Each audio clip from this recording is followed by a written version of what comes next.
Welcome to the banker lamp. Please enjoy the video. In this video, I will explain how to adjust Tein coilovers. Proper adjustment is key to optimizing your vehicle's handling and ride comfort. We will cover the three primary adjustments: ride height, damping force, and spring per load. Always ensure you have the correct Tein spanner wrenches and work on a level surface with your vehicle securely supported for safety. Let's get started and fine-tune your suspension. Adjusting your ride height is straightforward with Tein coilovers. First, use your spanner wrenches to loosen the lower lock nut on the coilover body.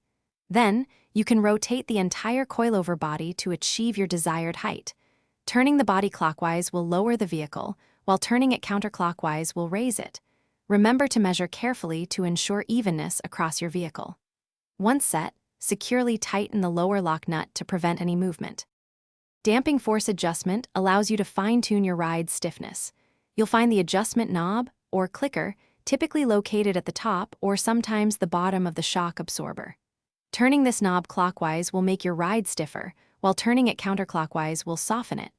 Most Tein coilovers provide 16 usable clicks of adjustment. A good starting point is often 8 clicks back from the stiffest setting, then adjust to your preference.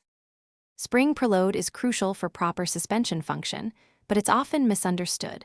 It refers to the initial compression of the coil spring. For Tein coilovers, it's generally recommended to set 0 to minimal per load, meaning the spring is just snug without being compressed. This prevents a harsh ride and maximizes suspension travel. Remember, ride height should be adjusted using the lower bracket, not by altering spring per load, to maintain optimal performance. Thanks for watching. If this was helpful, leave a like and consider subscribing. See you next time.